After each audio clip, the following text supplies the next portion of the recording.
بسم اللہ الرحمن الرحیم۔ السلام علیکم۔ 19 اگست 2020 کے لحاظ سے سعودی عرب میں پچھلے 24 گھنٹے میں 1363 افراد وبائی مرض سے متاثر ہوئے ہیں، جبکہ 36 افراد انتقال بھی کر گئے ہیں۔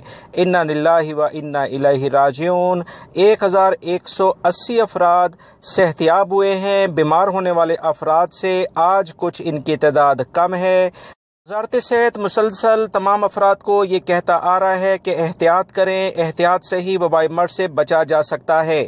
جازان آج ٹاپ لسٹڈ ہے، جازان والے احتیاط کریں۔ 109 افراد یہاں متاثر ہوئے ہیں۔ مکہ المکرمہ 106 ہے، مدینہ 57، جدہ 56، حفر الباطن 52، ریاض میں 49، حفوف 48، سبیہ کے علاقے میں 45، ابھا میں 44، ابو عریش 44، دمام 36، طائف 35، حائل 31، سامتا میں بھی 31، یمبو میں 29، الممرز 27، خمیش مشیط کے علاقے میں 26، 20 24، نجران 22، بقیق 17، تبوک 16، بسمر 14، زہران 14، کنوا کے علاقے میں 12، تبالہ، البدایہ اور احد مساجدہ میں 12 کیسز ہیں۔ جبیل میں 11 ہیں، خبر اور ناریہ میں بھی 11 ہیں۔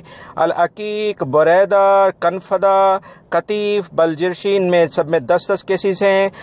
خبر کے علاقے میں الحرجہ، حناکیہ ان میں 9 کیسز ہیں۔ الرس، القریات، بارک اور ریس میں 8 کیسز ہیں۔ دوستو یاد رکھیں کہ جو اہم شہر ہیں وہ ٹاپ کی 3 لسٹ میں آتے ہیں جہاں وبائی مرض کافی زیادہ پھیل رہا ہے۔ اس میں وزارت صحت نے آج کی خاص پریس کانفرنس میں کہا کہ یہاں کے رہنے والے لوگ احتیاط کریں۔ وبائی مرض سے اگر آپ احتیاط نہیں کریں گے تو بہت سارے ممالک میں دوبارہ سے دوسری لہر کا آغاز ہو گیا ہے۔ جیسے میں نے صبح کی خبروں میں بتایا تھا کہ تیونس میں باقاعدہ کافی بڑی تعداد میں لوگ پچھلے وبائی مرض سے بھی زیادہ اس دفعہ متاثر ہو رہے ہیں، لہٰذا احتیاط کریں۔